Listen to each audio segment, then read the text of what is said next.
light was a face, an ivory image, more beautiful than any antique bust, but drawn and distorted by unspeakable agony.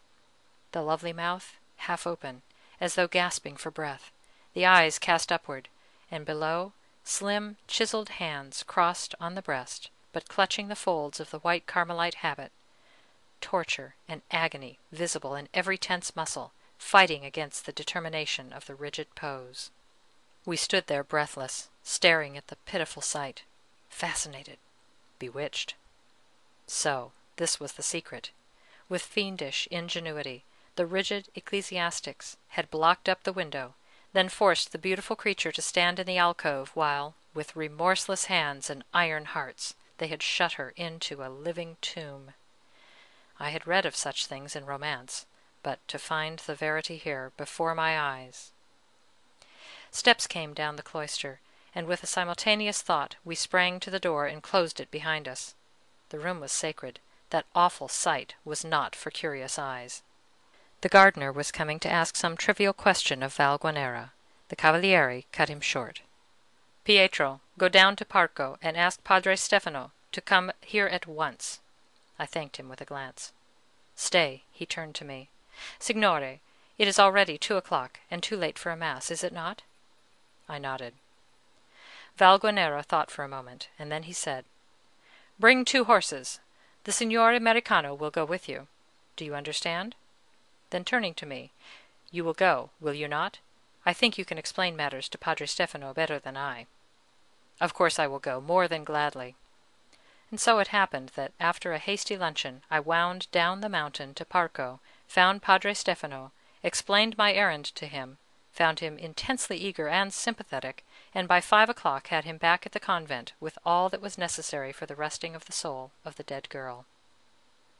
In the warm twilight, with the last light of the sunset pouring into the little cell through the window where almost a century ago Rosalia had for the last time said farewell to her lover, we gathered together to speed her tortured soul on its journey, so long delayed. Nothing was omitted. All the needful offices of the church were said by Padre Stefano, while the light in the window died away, and the flickering flames of the candles, carried by 2 of the acolytes from San Francesco, threw fitful flashes of pallid light onto the dark recesses where the white face had prayed to heaven for 100 years. Finally, the Padre took the asperge from the hands of one of the acolytes, and with a sign of the cross in benediction, while he chanted the asperges, gently sprinkled the holy water on the upturned face. Instantly, the whole vision crumbled to dust. The face was gone, and where once the candlelight had flickered on the perfect semblance of the girl dead so very long, it now fell only on the rough bricks which closed the window, bricks laid with frozen hearts by pitiless hands. But our task was not done yet. It had been arranged that Padre Stefano should remain at the convent all night, and that as soon as midnight made it possible, he should say the first Mass for the repose of the girl's soul. We sat on the terrace talking over the strange events of the last crowded hours, and I noted with satisfaction that the Cavaliere no longer spoke of the church with that hardness which had hurt me so often. It is true that the Padre was with us nearly all the time, but not only was Valguanera courteous, he was almost sympathetic, and I wondered if it might not prove that more than one soul benefited by the untoward events of the day. With the aid of the astonished and delighted servants, and with no little help as well from Signora Valguanera, I fitted up the long cold altar in the chapel, and by midnight we had the gloomy sanctuary beautiful with flowers and candles. It was a curiously solemn service. In the first hour of the new day, in the midst of blazing candles and the thick incense, the odor of the opening orange blossoms, drifting up in the fresh morning air, and mingling with the incense smoke and the perfume of flowers within.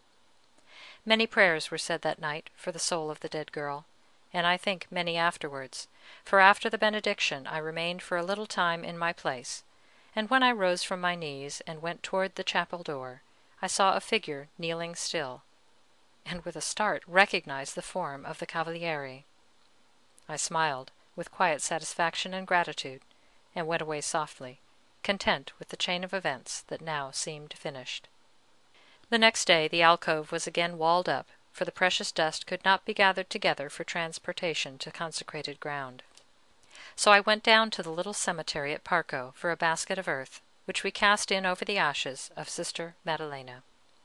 By and by, when Rendel and I went away, with great regret, Valguanera came down to Palermo with us, and the last act that we performed in Sicily was assisting him to order a tablet of marble, whereon was carved this simple inscription: "Here lies the body of Rosalia di Castiglione, called Sister Maddelena. Her soul is with him who gave it." To this I added in thought, "Let him that is without sin among you cast the first stone." End of Sister Maddelena. Recording by Gail Seymour. Please visit my blog, The Voice of Gail, at gailseymour.blogspot.com. GAILSEYMOUR.blogspot.com.